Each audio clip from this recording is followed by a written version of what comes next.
शरणं गच्छामि, धम्मं शरणं गच्छामि, संघं शरणं गच्छामि। तो आज का जो, जैसे मैंने कहा कि विषय जो है वो यही है कि संघ जो है भगवान बुद्ध का आदर्श संघ, ये विषय आज हमारे लिए है। और ये मैं मतलब समझ रहा हूँ कि ये संघ ही है जो जिसने मुझे मौका प्रदान किया मेरा धार्मिक जीवन जीने के लिए। इसलिए भी मैं संघ के का जो है योगदान, कि मैं सही में कृतज्ञता व्यक्त करता हूँ कि त्रिरत्न बौद्ध महासंघ की वजह से ही जो है मैं मेरा आध्यात्मिक विकास कर पाया हूँ। तो जैसे कि आप जानते हैं कि हम अभी मई का महीना चल रहा है और पूरे मतलब जगत में एक तरीके से कहते हैं कि बुद्ध जयंती मनाने की शुरुआत हो गई है। और हम त्रिरत्न बौद्ध महासंघ में भी अप्रैल से लेके अभी पूरा मई तक जो है बुद्ध जयंती मनाते हैं। लेकिन हम ये भी जानते हैं कि ये जैसे जब भी हम बौद्ध धर्म की बात करते हैं तो हम त्रिरत्न की बात करते हैं, बुद्ध, धम्म और संघ। तो हम ये नहीं बोलते कि बुद्ध, धम्म और जो संघ है, तो संघ हम बुद्ध धम्म से अलग नहीं कर पाते, क्योंकि ये जो बौद्ध धर्म में या बौद्ध संप्रदाय में कही या जो भी ढांचा बना है वो एक तरीके से एक उचित ऐसा कॉम्बिनेशन है बुद्ध, धम्म और संघ के बारे में। तो जब भी हम बुद्ध की बात करते हैं तो निश्चित ही हम धम्म और संघ को भी हम जुदा नहीं कर पाते। तो जो विषय भी आज का मुझे दिया उसके लिए भी मैं आयोजकों का धन्यवाद देता हूँ कि भगवान बुद्ध का आदर्श संघ, इस तरीके से मुझे आज का विषय दिया गया। और मुझे ये बहुत ही अच्छा लग रहा है कि इस तरीके से संघ के बारे में बात करना, संघ का पुण्यानुमोदन करने का जो मुझे मौका मिल रहा है, क्योंकि मैं ये समझता हूँ कि जितने बुद्ध जरूरी है, धम्म है, वैसे ही संघ की भी हमें जरूरत होती है। लेकिन संघ के बारे में बहुत सारी धारणाएं हैं या मिसकंसेप्ट है या गलत धारणाएं होने की वजह से हमें संघ उतना आकर्षक नहीं लगता है। लेकिन हम ये जानते हैं कि जब भी हम शरण गमन करते हैं या शरण गमन या त्रिशरण पंचशील बोलते हैं, तब हम बुद्धम शरणम गच्छामि बोलते हैं, धम्मम शरणम गच्छामि बोलते हैं और संघम शरणम गच्छामि बोलते हैं। तो शायद ये लेक्चर सीरीज में जो है बहुत अलग अलग बारे में आएगा। बुद्ध के बारे में हम जानेंगे, इस उपलक्ष्य में बुद्ध जयंती के उपलक्ष्य में धम्म के बारे में जानेंगे। वैसे ही हम संघ के बारे में भी हम जानने की कोशिश करेंगे। तो निश्चित ही इस तरीके से अगर शुरुआत अगर देखा जाए बौद्ध धर्म की, तो भंते कहते हैं कि पारंपरिक रूप से ऐसा कोई एक दिन नहीं कहा जा सकता कि जिसमें ऐसा कहा जाए कि संघ की निर्मित हुई। लेकिन हम फिर भी जैसे हम कार्तिक पूर्णिमा के दिन जो है ऐसे कहा जाता है कि संघ की निर्मित हुई थी। जैसे आपको वो स्टोरी या कथा मालूम होगी कि यश जो है वो एक तरीके से उपासक बने और यश के साथ में फिर उनके पूरे 60 जो अनुयायी है जो यश को अनुकरण करते थे, वो भी बौद्ध धर्म में आए। और इस तरीके से हम ये कहते हैं कि संघ की निर्मित हुई है। तो ये संघ का जो ढांचा है, मुझे लगता है कि ये बहुत ही अनुपम है, क्योंकि हम देख सकते हैं कि बहुत सारे फिलोसोफर या मतलब तत्वज्ञानी लोग हुए हैं। लेकिन मुझे जो लगता है भगवान बुद्ध का जो संघ होना, यही उनकी एक संघ की एक अनूठी बात है, जिसकी वजह से बौद्ध धर्म एक तरीके से हम कह सकते हैं कि अभी तक जिंदा है। संघ को अलग अलग रूप में, अलग अलग इसमें जो है ये संघ की संरचना ने जो है हम तक बांध के रखा है। और इसकी वजह से हम ये कह सकते हैं कि आज हमारे पास जो है धम्म ये पहुंच रहा है। तो इसलिए भी मैं ये चाहता हूँ कि आज के दिन में जो है मैं उसकी सबकी जो है कृतज्ञता व्यक्त करता हूँ। लेकिन हम जानते हैं कि संघ के बारे में अगर हम देखना है, तो हम अगर शुरुआत में, अगर जैसे मैंने कहा था कि यश और उनके बाकी जो अनुयायी है वहां से जो है संघ की जो है वो शुरुआत हुई है। तो जब हम संघ के बारे में देखते हैं तो तब ज्यादातर हम जो है मतलब जब भी संघ कहते हैं तब हम भिक्षु संघ को याद करते हैं। ज्यादातर संघ यानी लोगों को लगता है कि भिक्षु संघ है, लेकिन वास्तविक में देखा जाए तो ऐसा नहीं है। अगर बौद्ध धर्म के या संघ के पड़ाव में देखा जाएंगे तो आप ये जान सकते हैं कि अलग अलग पड़ाव है। तो इसमें पहले इसमें अगर हम देखेंगे तो संघ का विकास हुआ है। तो जैसे भिक्षु संघ ही यानी संघ एक तरीके से हम मानते थे। जब थेरवादी परंपरा से अगर देखेंगे आप, तो जैसे जैसे बौद्ध धर्म विकसित हुआ था, पहले बुद्ध धम्म और फिर संघ को मतलब एक साथ ही जो है शरण जाते थे। तो संघ का जो शरण जाने का ये सिलसिला जो है हम देखते हैं। तो तब जैसे संगम शरणम गच्छामि बोलना या संघ में शरण जाना, यानी भिक्षु संघ ही ये था। लेकिन अगर हम पूरा इतिहास देखेंगे तो ऐसा नहीं है कि बाद बाद में अगर देखेंगे तो महायान के अगर विकसित इसमें अगर जाते हैं हम, तो आपको जो है उपासक लोगों का भी संघ दिखता है। तो धीरे धीरे हम उसके तरफ पूरा डिटेल में नहीं जाएंगे। तो आज जो है मेरा प्रवचन जो है खास तौर पर इस बात में मर्यादित रखने वाला हूँ कि हमारा जो आदर्श भगवान बुद्ध का संघ है, उसका कार्य प्रणाली कैसे काम करती है और उसका महत्व क्या है, और उसी के आधार पर जो है हमारा त्रिरत्न संघ कैसे काम करता है, इसके ऊपर मैं थोड़ा सा फोकस होना चाहूंगा कि जिससे जो है हमें कुछ स्पष्टता आने में मदद हो सकती है।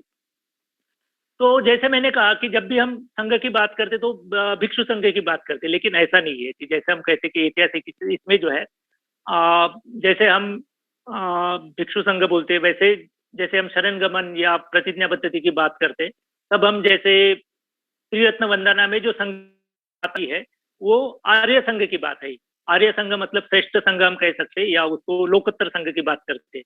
तो जब भी हम त्रिरत्न वंदना में जैसे अकाली को, यही पत्ती को जैसे धम्म वंदना बोलते हैं और संघ वंदना बोलते, तब जब बात कहते तब जब भी हम ये शरण जाते हैं, या शरण जाने का अर्थ हम बोलते कि अनुकरण करना चाहते हैं, या उसको उसके शरण में, यानी उसको शेल्टर जो कहते हैं कि उसके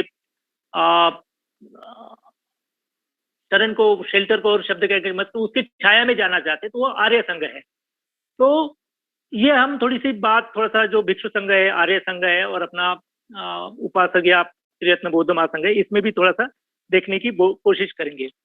लेकिन हम जब भी हम संघ के बारे में अगर याद करते तो हमें भिक्षु संघ ही ज्यादातर याद आता है। और बहुत सारे बार अगर आप बर्मा में जाते हैं, श्रीलंका में जाते हैं या तिब्बत में जाते हैं, तो बहुत सारे जो है पीले वस्त्र धारण किए या लाल वस्त्र धारण किए आपको भिक्षु समुदाय दिखता है।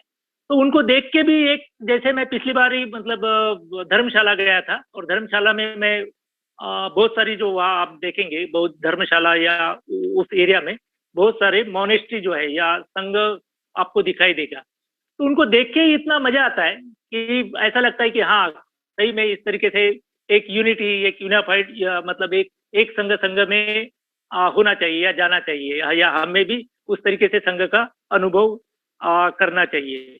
जैसे भंते कहते हैं कि तब जो अगर 1950 में अगर देखा जाए तो कोई भिक्षु नहीं दिखते थे। अगर आप कन्याकुमारी से लेकर कश्मीर तक भी पैदल पैदल अगर जाते या कैसे भी जाते तो शायद ही एक आधी भिक्षु दिख जाता है। लेकिन आज अगर हम देखते हैं तो हमें बहुत सारे भिक्षु हमें दिखाई देते हैं। तो हमें गलत फहमी हो जाती है, भिक्षु मतलब ही हम मतलब लगता है हमें कि संघ है, और फिर हम उस तरीके से भिक्षुओं को दोषारोपण करना देना चाहते हैं और फिर संघ को संघ की टीका करते हैं। लेकिन जैसे हम कहेंगे कि इसे जो है हमें देखना चाहिए कि इस तरीके से वह नहीं है। संघ की जो फंक्शनिंग जो है भला ही आज हमें दिखाई न दे रहा हो, लेकिन अगर भगवान बुद्ध के समय में जाए तो हम ये देखेंगे कि ये आदर्शवत संघ हमें दिखाई देता है।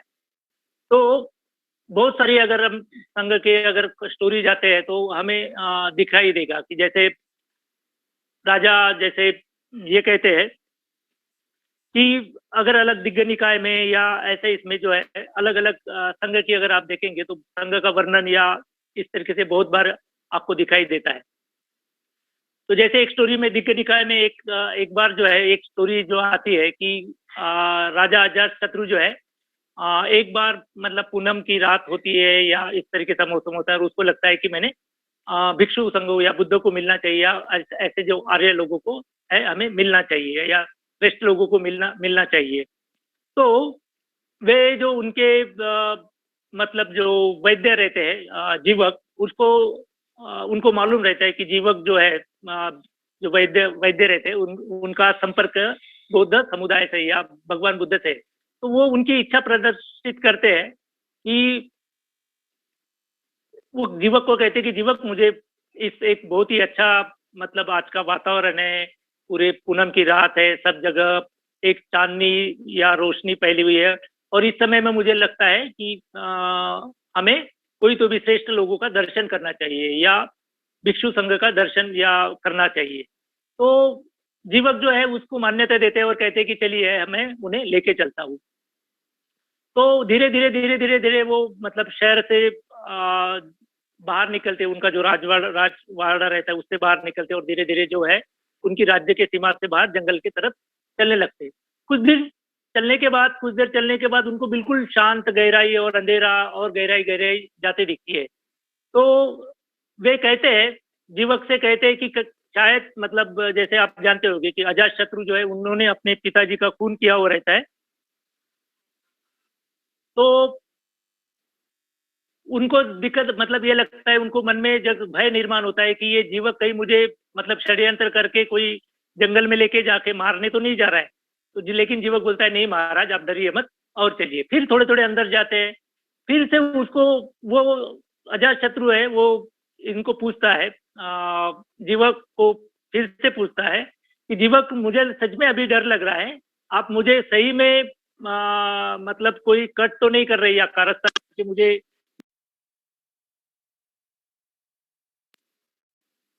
फिर से जीवक मतलब उन्हें आश्वासन देते कि नहीं भगवान, आप हम सही जगह जा रहे हैं, आप चलिए आपको वहां जाके शांतता मतलब प्रस्तापित होगी या शांत महसूस होगा। फिर थोड़ी देर जाते हैं, फिर से जीवक के मन में मतलब जीवक को फिर से अजातशत्रु पूछते हैं कि जीवक बोलते हैं कि आप मुझे बताइए कि वहां कितने लोग होंगे। तो जीवक बोलते कम से कम 5000 भिक्षु वहां बैठे होंगे। तो वो कहते हैं, अजातशत्रु जो है जीवक से कहते हैं कि अगर 5000 भिक्षु अगर बैठे तो वहां तो उनका आवाज 2 किलोमीटर तक आना चाहिए, नहीं क्या? लेकिन जीवक उनको आश्वासित देता है, नहीं भगवान राजन कहते हैं कि ये ऐसा नहीं है, ये भिक्षु संघ अलग है। तो ये तो इस तरीके से फिर वो जब आगे जाते तो तब उनको दिखता है कि भगवान बुद्ध बैठे हुए हैं और वहां उनके 5000 शिष्य जो है, ये आंकड़ा में कम ज्यादा हो सकता है, तो बैठे हुए हैं और वो पूरे शांति के साथ बैठे हुए हैं। तो तब मतलब उनको पहली बार एहसास होता है कि भिक्षु संघ क्या है, कैसे वो ये करता है। तो उनको लगता है फिर इतना शांति का वो अनुभव करते कि उनको वो मतलब एक तरीके से उद्गार उनके मुंह से निकलते कि ऐसी शांति मेरे बच्चों को भी प्राप्त हो या मेरे लड़कों को भी इस तरीके से शांति प्रदान होनी चाहिए। तो इस तरीके से फिर बाद में वो भगवान बुद्ध से मिलते और बाकी की वार्तालाप करते। लेकिन मुझे बताने का ये है कि इस तरीके से भगवान बुद्ध का जो है, हम देख सकते हैं कि भगवान बुद्ध के जो संघ है इस तरीके से शांत प्रदान करने वाले, और इसका बहुत सारा वर्णन जो है आप जो है त्रिरत्न वंदना में हम उसका वर्णन देख सकते हैं। लेकिन मुझे ये कहना कि इस तरीके से अगर हम देखते हैं कि भगवान बुद्ध की जो संघ की जो है बहुत सारी बुरी बुरी प्रशंसा जो है आपने देखी होगी, और उसका इम्पोर्टेंस भी जब जब है हम थोड़ा सा जानने की कोशिश करते हैं। तो हम सीधा अभी अगर ये देखें तो ये भगवान बुद्ध संघ की जो बारे में जो है, जैसे मैंने पहले ही कहा था कि हम जब भी संघ के बारे में ये करते तो हम भिक्षु संघ के बारे में करते और फिर हमें उससे निराशा प्राप्ति होती है और हमें लगता है कि संघ में शरण नहीं जाना है। और भी कुछ बातें हैं जो हम देखने की कोशिश करेंगे। लेकिन पहला ये लगता है कि किसी को भी अगर संघ बोले तो वो भिक्षु संघ को याद आता है। लेकिन जैसे मैंने पहले ही कहा कि जब भी हम शरण जाते हैं या उसको स्वीकार करते हैं या आदर्श करते तो वो आर्य संघ को करते हैं। तो फिर सवाल ये आएगा कि आर्य संघ मतलब क्या है? जैसे हम कहते हैं कि भगवान बुद्ध का जो है वो आर्य संघ था, श्रेष्ठ संघ था, जिसको हम ये कह सकते कि जिनको अंतर्दृष्टि प्राप्त हुई ऐसे लोगों का जो संघ है उसको हम शरण जाते हैं। तो इसको कैसे पहचानेंगे ये भी हम देखने की आज जो है वो कोशिश करेंगे। लेकिन सवाल मतलब जो है, फिर से आपने ये देखा होगा कि शायद या किसी ने पढ़ा होगा कि जब बाबा साहब जो है 1956 को धर्मांतरण की बात कर रहे थे तब जो है उनका एक जो ऐसे कहते हैं कि एक जो उनके आयोजक है, मैं नाम भूल रहा हूँ, उनके साथ जो है वार्तालाप है और उसके पहले दिन वो बाबा साहब जो है डॉक्टर बाबा साहब अम्बेडकर उनसे कहते हैं कि मैं बुद्धम शरणम गच्छामि बोलूंगा, धर्मम शरणम गच्छामि बोलूंगा, लेकिन संघम शरणम गच्छामि मैं नहीं कहूंगा। तो सब लोग उधर के जो है बैठे हुए शॉक हो जाते हैं या उनको धक्का बैठता है कि ऐसे कैसे, कि अगर पारंपरिक तौर पे पहले ही हम बहुत सारी बातें जो है ये कर रहे हैं, और उसके ऊपर अगर आप इस तरीके से संगम शरणम गच्छामि भी नहीं बोलेंगे तो सभी पारंपरिक जो संघ है हमारा विरोध करेगा।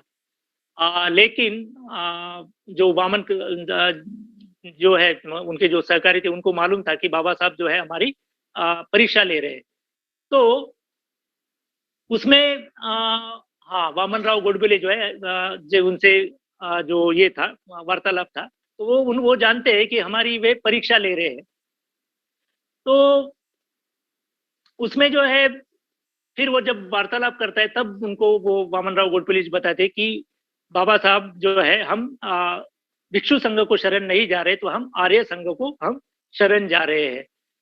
तो इस तरीके से आपको जो ये है वार्तालाप भी आपको देखने को मिलेगा। या दूसरे इसमें अगर आप देखे जाएंगे कि इसकी और कल्पना आने के लिए जो हम बात कहेंगे, वो दूसरी बात जो है बाबा साहब अम्बेडकर का बुद्धायन, उनके धम्म का भवितव्य, इसमें भी वो बाबा साहब जो है एक सवाल पूछते हैं, या उस सवाल में बाबा साहब अम्बेडकर पूछते हैं कि भगवान बुद्ध ने संघ की निर्मित क्यों की होगी। इस तरीके से वे सवाल जो है वो पूछते और उसका जवाब भी देते हैं।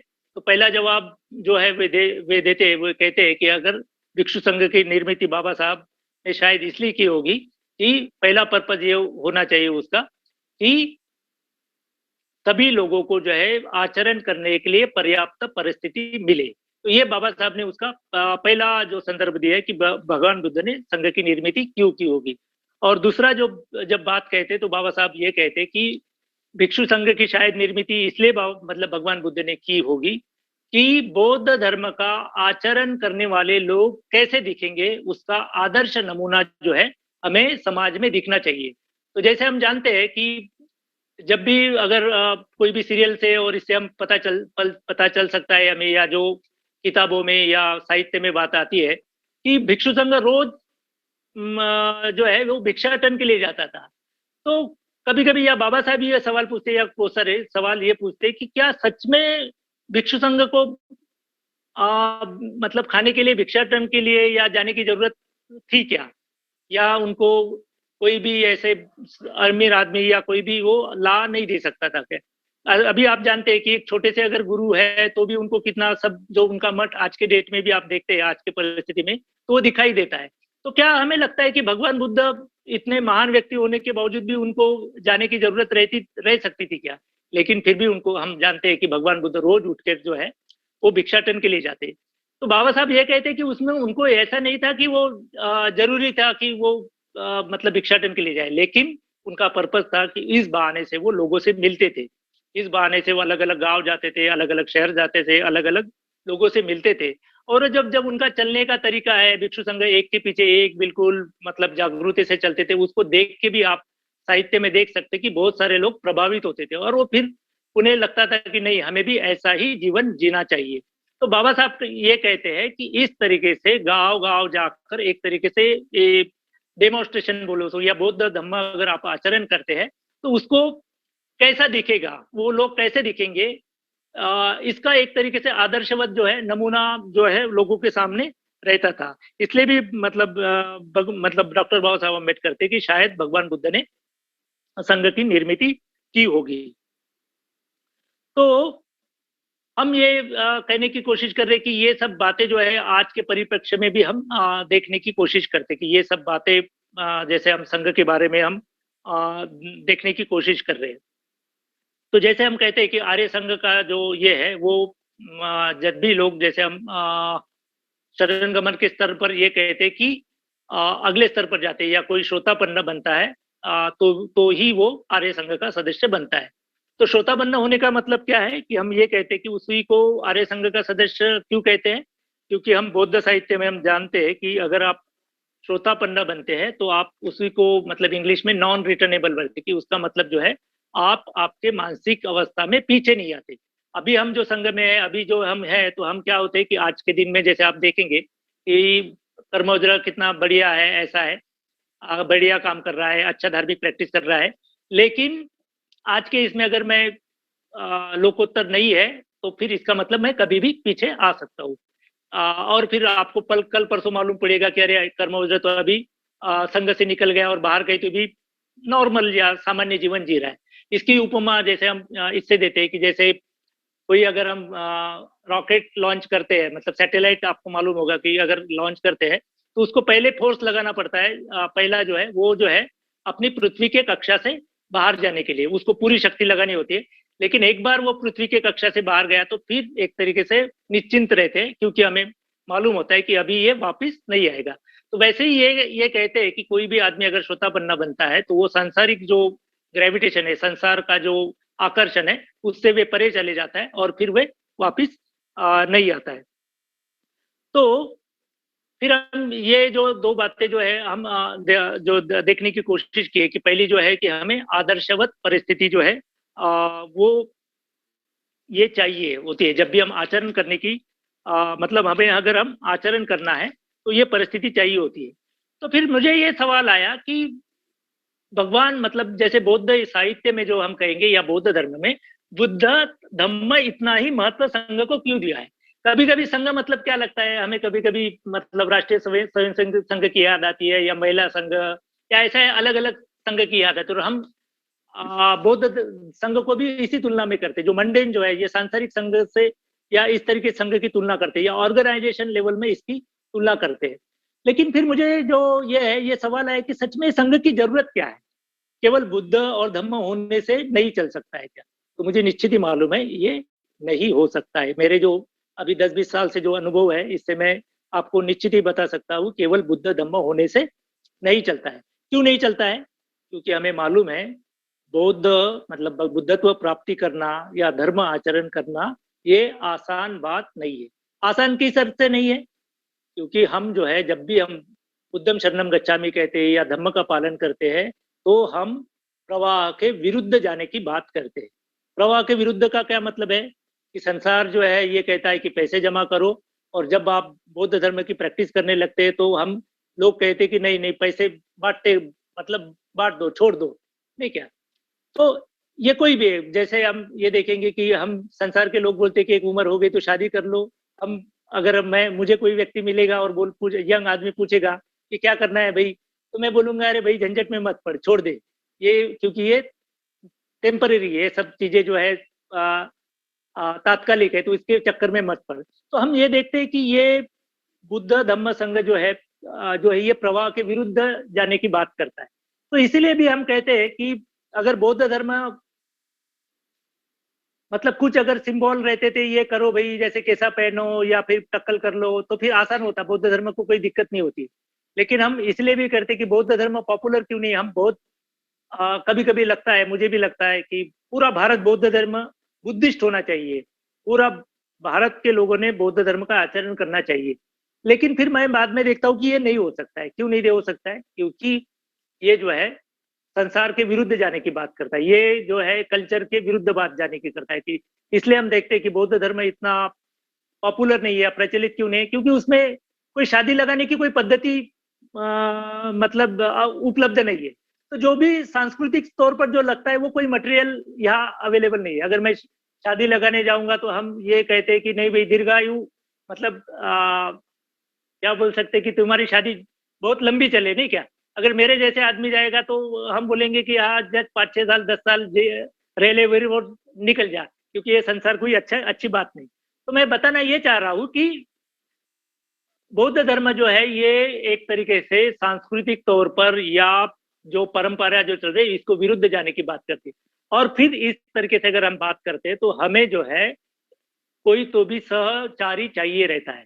सहचारी किस बात के लिए? कि इस तरीके इसका व्यू मतलब या दृष्टिकोण धारण करने वाले लोग हमें चाहिए रहती है, अन्यथा हमारा मतलब विश्वास कम हो जाएगा। हमें जैसे मैं विद्यावर्धनी से पिछले बार बात करता था या पहले उसकी जो स्टोरी है, तो उसको जैसे वो अबौद्ध मतलब परिवार से आई थी, तो जब भी वो किताबें पढ़ती थी या जब भी होता था तब उसको ये लगता था कि ये बात अच्छी है, लेकिन ये मतलब कोई व्यवहार में है या नहीं है, क्योंकि आजू बाजू में उसका कोई मतलब उसको संदर्भ नहीं लगता था कि इस तरीके से आचरण किया जा सकता है।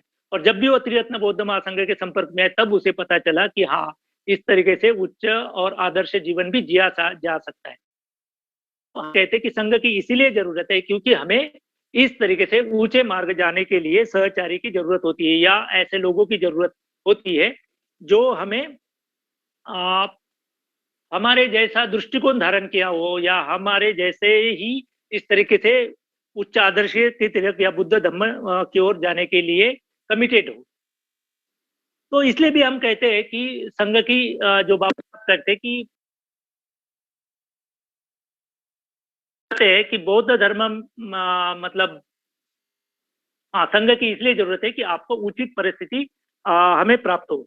और इसलिए भी मुझे जो है भंते संघरक्षित का मैं बहुत बहुत पुण्यानुमोदन करता हूँ कि इस तरीके से वो योगदान जो है संघ की निर्मिति करके उन्होंने बड़ा योगदान जो है आधुनिक जगत को दिया है।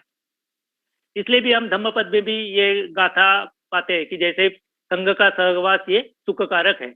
और इसलिए हम कहते हैं कि ऐसे जिन्होंने जो है इस तरीके से उच्च आदर्श के लिए अपने आप को समर्पित किया है, ऐसे लोगों के साथ रहना सुखकारक है। तो इसीलिए भी हम ये देखते हैं कि हम बौद्ध धर्म में जो है संघ की संरचना की गई है। तो जैसे मैंने ये कहा था कि ये जो संघ है, ये फंक्शनिंग जो है, इसकी कार्यप्रणाली, इसका जो महत्व जो है, इम्पोर्टेंस में या महत्व है, उसको दिखाने की मैं जो है वो कोशिश कर रहा था। तो जैसे अभी हम आजू बाजू में जानते हैं कि हमारे पास जो त्रिरत्न बौद्ध महासंघ जो है, तो इस तरीके से हम उसकी वो देखने की जो है वो कोशिश करते हैं, परखने की कोशिश करते हैं। लेकिन हम ये कहते हैं कि जैसे मैंने पहले कहा कि जब भी हम शरण जाते हैं तो हम भिक्षु संघ को नहीं जाते हैं, या जब भी हम त्रिरत्न बौद्ध महासंघ में, या जब भी त्रिरत्न गाथा बोलते हैं या फिर त्रिशरण पंचशील बोलते हैं, तब जब हम संगम शरणम गच्छामि बोलते हैं तो हम कौन से संघ को शरण जाते हैं? तो हम ये कहते हैं कि हम आर्य संघ को शरण जाते हैं। फिर हमें सवाल ये आएगा कि फिर ये आर्य संघ होता किधर है? जैसे हम बुद्ध का रूप जो है, मतलब बुद्ध को शरण जाते हैं तो उसको हम बुद्ध का रूप यानी बुद्ध को रिप्रेजेंट करता है, या उसको सिंबल या प्रतीकात्मक रूप में जो है हम भगवान बुद्ध का मूर्ति बाहर रखते हैं।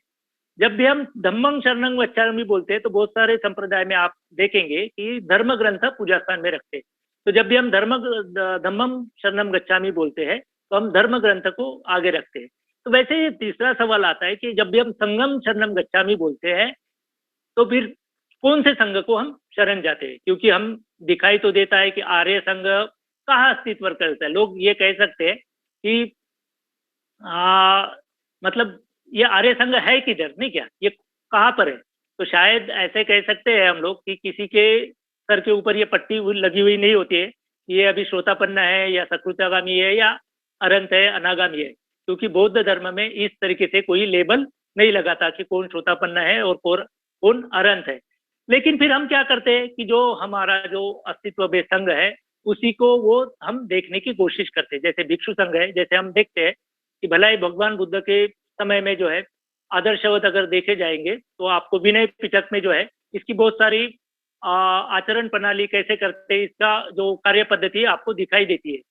तो उसमें बहुत सारी छोटी छोटी बातें आपको दिखेंगी कि आर्य संघ के फंक्शन की कैसे वो 15 दिन में एक बार बैठते थे, कैसे वो उपोषद जो है उसका पठन करते थे, जिससे वे लोग जो है अपने आप को एक संघ करके नियंत्रित करते थे, उसकी पद्धति कार्यान्वित करते थे। लेकिन फिर अभी सवाल हमारे पास आ सकता है कि अभी हम अगर शरण जाना है, संघ को शरण जाना है तो कहाँ जाएंगे? क्योंकि जब भगवान बुद्ध थे तब वो आसान था, क्योंकि तब उनके पास में संघ था, उनके ज्येष्ठ अनुयायी थे जिनके माध्यम से वो संघ का नियंत्रण होता था, प्रचलन होता था। लेकिन फिर हम अभी सवाल करेंगे कि अगर हमें अभी संगम शरणम करना है तो कौन से संघ को शरण जाएंगे? जैसे अभी प्रचलित में, जैसे मैंने बोला, बहुत सारे संघ अस्तित्व में करते हैं कि जैसे आप मतलब थेरवादी परंपरा जाएंगे तो बर्मा में इधर आपको बहुत सारी मोनेस्ट्री दिखाई देगी। अगर आप तिब्बत में जाए तो बहुत सारे लामा लोग दिखाई देंगे। अगर भारत में आएंगे तो त्रिरत्न बौद्ध महासंघ है, भारतीय बौद्ध महासंघ है, और कोई महिला संघ होता है, ऐसे बहुत सारे संघ दिखाई देंगे।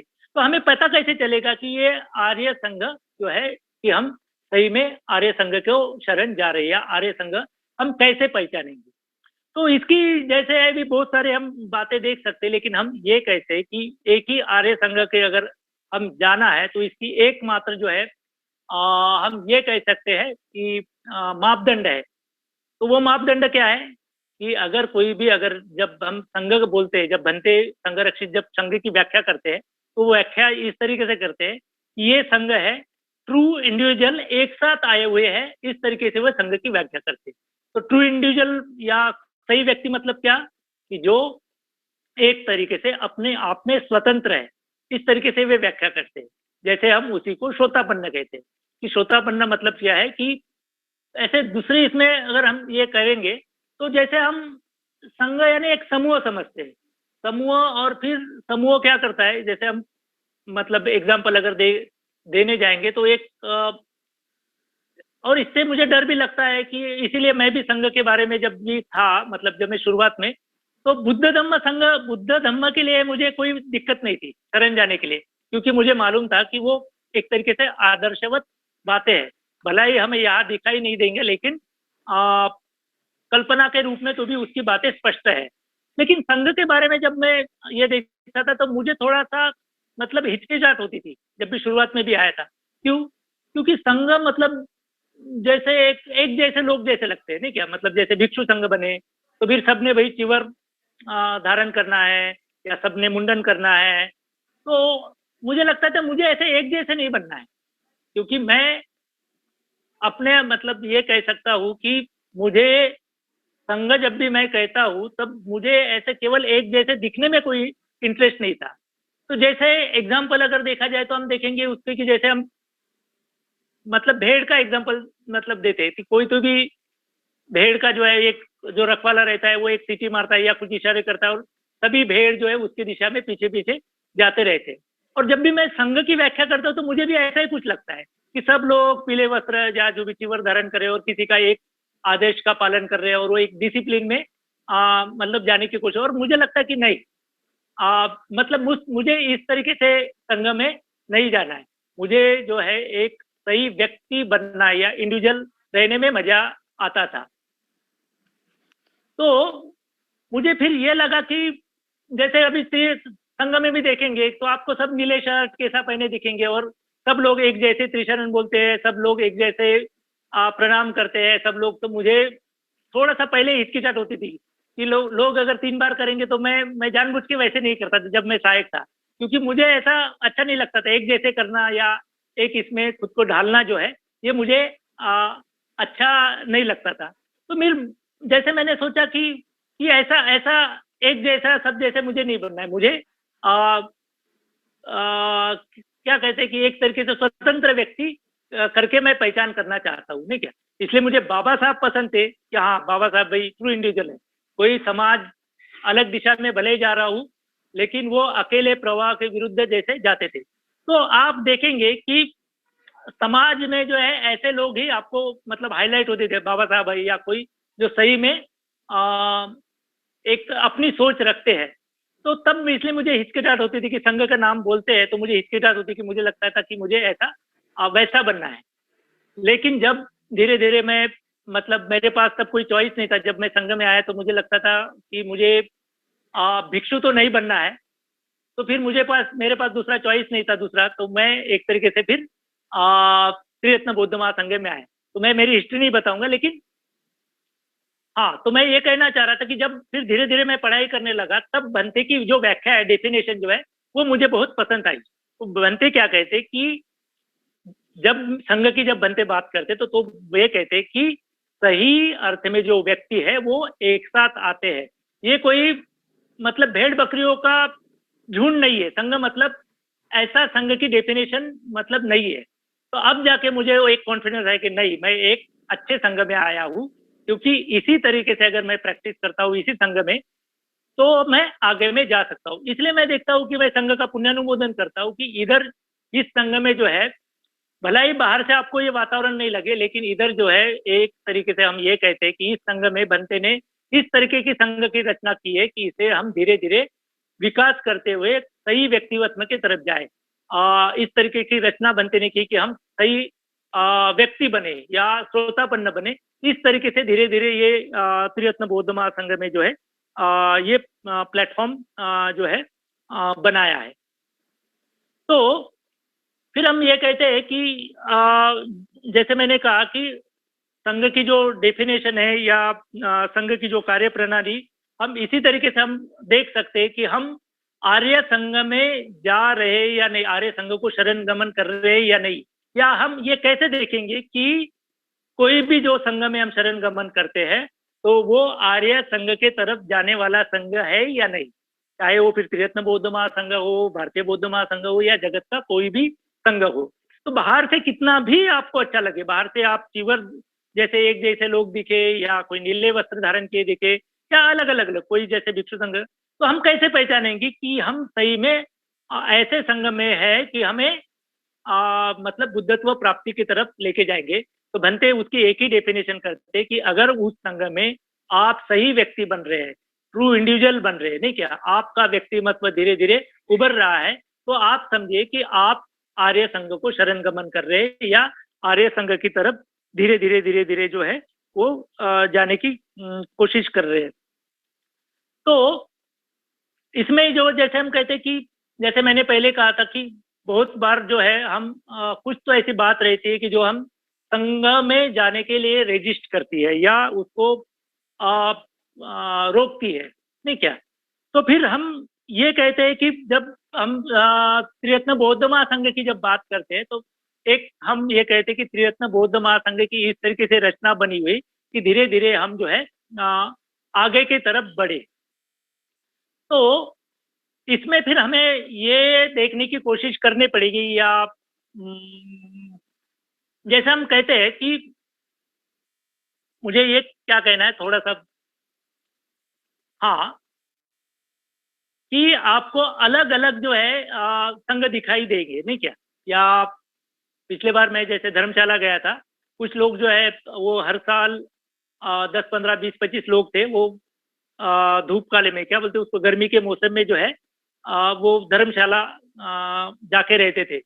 और उसमें से एक बंदा मुझे मिला और वो मुझे कर रहा था हम 3-4 साल से हम एक साथ आ रहे, लेकिन हम एक संघ करके एक साथ नहीं हो रहा है, या हम ये कह रहे कि हम यूनिटी जो कहते हैं वो हम नहीं कर पा रहे। तो तब मेरे बात हुई, तब मुझे वो जो है वो रियलाइज, इसलिए तो मैंने बना कि मैंने उनसे कहा कि अगर सभी लोग आप अलग अलग देशों से, अलग अलग प्रदेशों से एक साथ आते हैं, 4 साल से आ रहे हैं, मौज मस्ती कर रहे हैं, लेकिन आपका ध्येय क्या है, आप क्यों एक साथ आना चाहते हैं, तो उसके पास में कोई जवाब नहीं था।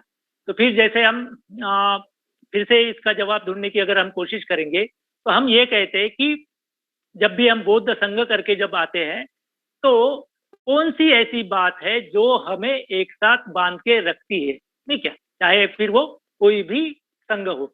तो ये अगर बात अगर नहीं रही तो हम ये कह सकते हैं कि बाहर से आप कैसे भी दिखते हो, एक सर के वस्त्र परिधान किए हो, आपको वो बातें एक साथ नहीं रख सकती है, नहीं क्या। कि जैसे बाबा साहब फिर से एक बार वो कोई तो भी एग्जाम्पल, वही बुद्ध एंड धम्म और बुद्ध और उनके धम्म का भवितव्य, इसमें वो एक एग्जाम्पल देते हैं कि जैसे तब जो है महाबोधि सोसाइटी या उस तरीके से एक संगठना थी, और वे कहते हैं कि महाबोधि संगठना के जो अध्यक्ष थे वो ब्राह्मण थे, और वे भी केवल ब्राह्मण, ऐसे ब्राह्मण नहीं, तो वे ऐसे ब्राह्मण थे जो कट्टर हिंदू धर्म पे विश्वास रखते थे, और वो जो है भारतीय बौद्ध महासभा के, या अभी नाम मुझे शायद भूल रहा होगा, तो उसके अध्यक्ष बने। तो फिर मतलब वो बनते एक तरीके से उसका जब ये करते तब वो ये कहते कि वो अध्यक्ष कैसे बने, तो वो कहते कि तब जो है वो प्राइमरी जो है वहाँ चुनाव होते थे, कोई भी प्राइमरी, कुछ आप पैसे देके जो है आप उस भारतीय बौद्ध महासभा के सदस्य बन सकते थे, और ऐसे सदस्य जो बनते थे पैसे देके, वो पैसे सब लोग जो है, और उसके जब चुनाव होता था वो चुन के आते थे। तो इसी तरीके से वो चुनाव होके जो है वो एक जो ब्राह्मण व्यक्ति थे वो भला ही हिंदू हो लेकिन वो भारतीय बौद्ध महासभा के अध्यक्ष चुने गए। तो भंते इसमें ये कहते हैं कि मैं जब संघ की बात कर रहा था, जब मैं ये संघ के बारे में सोच रहा था, तब मैं ये चाहता था कि इस तरीके के संघ जो है की स्थापना या इस तरीके के संघ में नहीं चाहता हूँ। तो फिर से हम बेसिक जो है अपने फिर से उसी बात पे जाते कि जब भी हम संघ की बात करते तो ऐसी कौन सी बात है, हम ये कहते हैं कि जिससे जो है ये संघ जो है ये बना हुआ है, या हम कहेंगे कि उसका मूलभूत आधार क्या है। तो भंते कहते हैं कि कोई भी अगर संघ है तो उसका जो आधार होना चाहिए वो शरणगमन होना चाहिए। शरणगमन मतलब फिर से क्या, कि जब हम कहते हैं कि आ, हाँ, हम बुद्ध धम्म और संघ के प्रति जो है प्रतिज्ञा बद्धता जो है वो दर्शाते हैं। प्रतिज्ञाबद्धता मतलब क्या, कि हम हमारी कमिटमेंट जो है, वो इंग्लिश शब्द ज्यादा अच्छा है, वो दर्शाते हैं। तो यही जो है हमें जो है ये बांध के रखती है। तो जैसे हम त्रिरत्न बौद्ध महासंघ में भी हम ये कहते हैं कि भंते ने इस बात का ज्यादातर ध्यान रखा कि हमारा संघ केवल जो है कोई पैसे के आधार पर जो है रिसिप्ट काटते हुए उसका आधार ये नहीं होना चाहिए। तो हमारा जो आधार है वो शरणगमन होना चाहिए। हमारी जो है कमिटमेंट जो है बुद्ध धम्म संघ के प्रति, बुद्ध धम्म के प्रति होनी चाहिए। कमिटमेंट मतलब क्या है, कि हमारी जो है अभिलाषा होनी चाहिए कि हमें भी बुद्ध जैसे बनना है, हमें भी जो है धर्म का पूरे अर्थ में आचरण करना है। तो इस तरीके से जब हम मतलब अगर कोई कमिटेड है तो वो संघ का शरणगमन मतलब तो वो जो है संघ का आधार होता है। तो कोई भी इसमें अगर जाते हैं, अगर आप शरणगमन कोई भी संघ में जाते हैं, अगर उसका आधार अगर शरणगमन नहीं है तो हमें एक साथ बांधने में मुश्किल होती है। तो इसलिए हम कह सकते हैं कि त्रिरत्न बौद्ध महासंघ में भी जब हम बात करते तो हम ये नहीं कहते कि हमारे इसमें मतभेद नहीं होते। हम भी मतलब जब तक हम अगर श्रोतापन्न नहीं है तो हमारे इसमें भी संघ सदस्य में भी मतभेद हो सकते हैं। लेकिन फिर भी हम देखते हैं कि 30-40 सालों से भारत में भी एक संघ के इसमें क्यों काम कर रहा है, क्योंकि हमारा आधार जो है ये ऑर्गेनाइजेशन केवल संगठन नहीं है। तो हमारा आधार जो है ये जो है शरणगमन है, हमारी बौद्ध धर्म के प्रति प्रतिज्ञाबद्धता है। इसलिए भला ही अगर मैत्र सागर अगर यहाँ के चेयरमैन है, अर्थकीर्ति है, उससे मेरी कभी कभी बेमुटाव हो या मन मुटाव हो, या कई शायद कोई हमारे मन में मत भिन्नता हो, लेकिन हम संघ नहीं छोड़ते, क्योंकि हमारा जो आधार है वो जो है वो शरणगमन है। तो हम इसीलिए कहते हैं कि धीरे धीरे जो है इसी तरीके की संरचना जो है हमें त्रिरत्न बौद्ध महासंघ में देखने को मिलती है।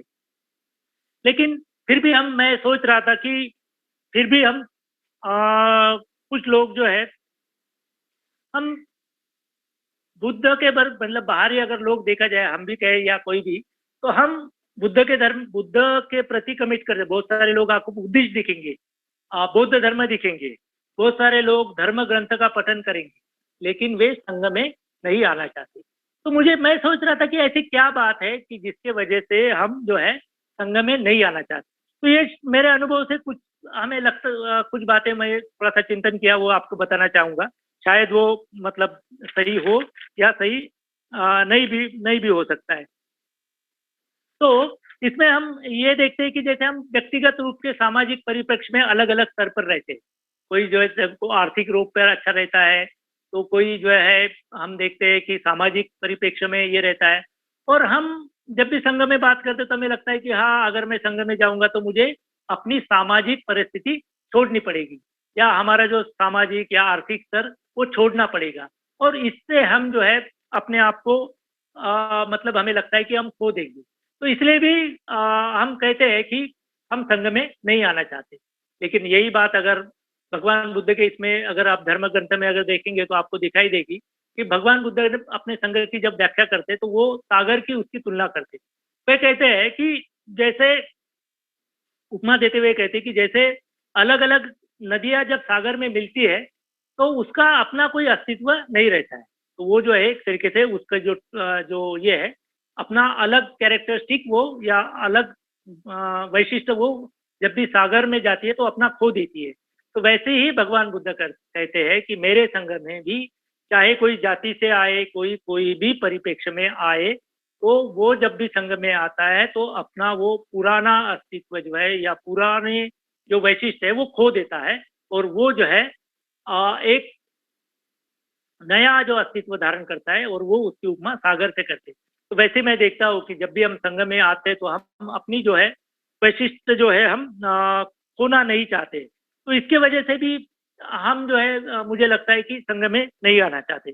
कभी-कभी हमें लगता है कि जब भी मैं देखता हूँ कि हम प्रैक्टिस करना चाहते हैं, लेकिन हम देखते हैं कि हमारे मतलब जो है कोई हमसे सवाल ना पूछे, कोई जो है हमें चैलेंज या कहते हैं उस तरीके से ना करे।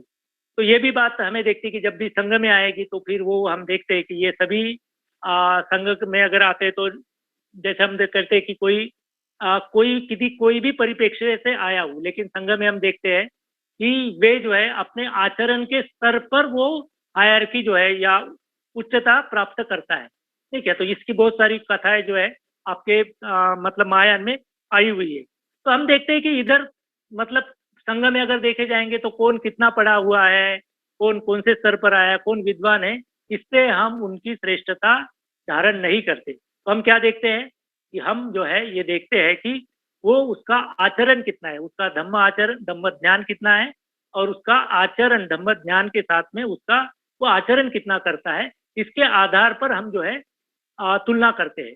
तो इसलिए हम अगर ये श्री रत्न बौद्ध महासंघ देखेंगे तो जैसे बाबा साहब ने कहा था कि ये हमारा अंतरराष्ट्रीय संघ है। अभी अलग अलग परिक्षेत्र में कोई लोग जो है वह अच्छे मतलब आर्थिक परिस्थिति में, सामाजिक अलग परिस्थिति में, भारत में देखे जाए तो अलग इसमें। लेकिन इन दिनों में जब ये कोरोना की सिचुएशन देख रहा था तो मुझे ये महसूस हुआ कि एक जो है एकात्मता दिखने को मिली। जब भी भारत की संघ दिक्कत में, संघ सदस्य दिक्कत में थे, तो पूरा अंतरराष्ट्रीय संघ जो है हमारे मदद के लिए आया। तो यही एक तरीके से हम संघ की जो है व्यापकता जो है वो त्रिरत्न बौद्ध महासंघ में देखते हैं। तो इस तरीके से अगर संघ में आना है तो मुझे लगता है कि ये जो है अपना पुराना अस्तित्व जो है हमें खोने की तैयारी जो है वो रखनी पड़ेगी। तो लेकिन फिर मुझे सवाल आया कि हम क्यों नहीं खोना चाहते पुराना अस्तित्व, क्योंकि हम जो है अपना जैसे हम ये कहते हैं कि जब भी हम आर्य संघ की बात कहते हैं तो बनते कहते हैं कि जब भी अगर आप आर्य या श्रेष्ठ व्यक्ति अगर बनना है तो आपको पुराना अस्तित्व खोना पड़ेगा। लेकिन हम देखता हूँ मेरे स्वयं के उदाहरण से भी कि मैं कर्म वज्र करके श्रेष्ठ व्यक्ति मतलब बनना चाहता हूँ, ट्रू इंडिविजुअल बनना चाहता हूँ, सही व्यक्ति, मेरा प्रभाव रहे दुनिया पे, ऐसा चाहता हूँ। लेकिन मैं ये नहीं चाहता हूँ कि मतलब मैं एक छोटे से मेरे जो स्व की जो कल्पना में है जो वो मर्यादित रखा हूँ। लेकिन हम जब संघ की बात करते हैं, आर्य संघ की जब हम बात करते हैं, तो अब हम ये कहते हैं कि हमें अपने अस्तित्व को खोना देना।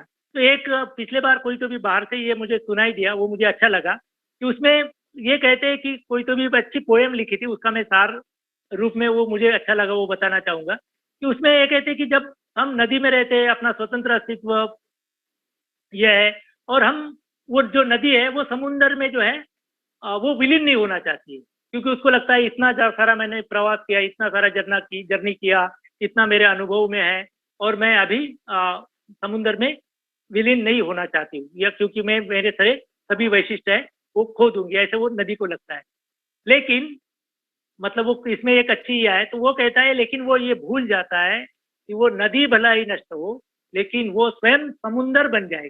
तो जब भी हम ये कह सकते हैं आर्य संघ में जब जाते हैं तो भला ही हमारा मतलब जो है वैशिष्ट खोज है, लेकिन हम एक बड़े विशालता जो है हम वो प्राप्त कर लेते हैं।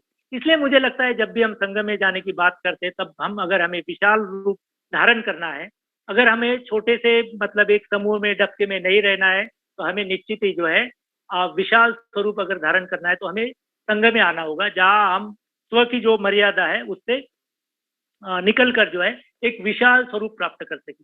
तो बौद्ध के आदर्श संघ अगर देखा जाए तो उसमें बहुत सारे आपको अलग अलग जो है लोग दिखाई देंगे, जैसे सारीपुत्र है, मोगलैन है, वैसे अलग अलग लोग जो है आर्य संघ में दिखाई देंगे।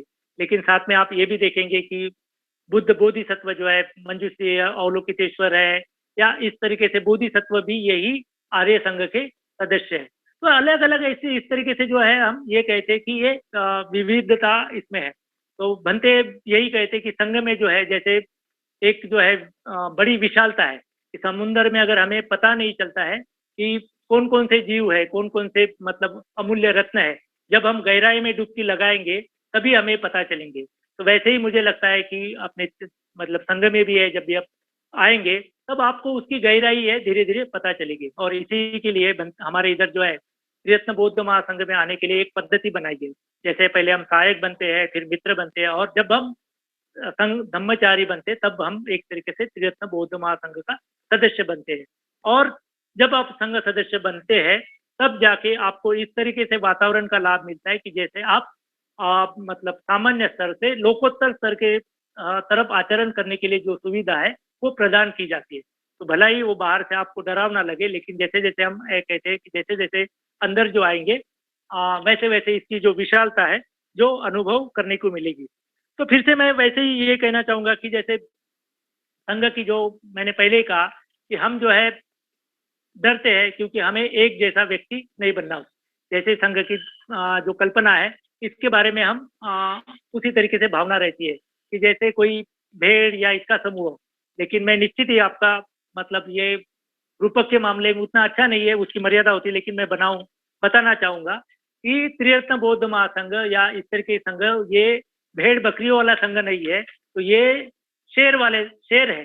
तभी जो है हम ये कह सकते कि शायद शेर जैसे लोग कहा थे, मुझे मालूम नहीं, उसकी कल्पना नहीं मैं कर पा रहा हूँ, लेकिन हम ये कहते हैं कि जब भी हम त्रिरत्न बौद्ध महासंघ में या संघ की जब भी तुलना करते हैं या आर्य संघ की तुलना करते हैं कि उसमें ऐसे कहते कि जो एक तरीके से शेर है, जो अपने आप में स्वयं पूर्ण है, व्यक्ति निडर है, ऐसे लोग जो है वो एक साथ आए हुए और इसी तरफ जाने की जो है हम प्रेरणा देते हैं।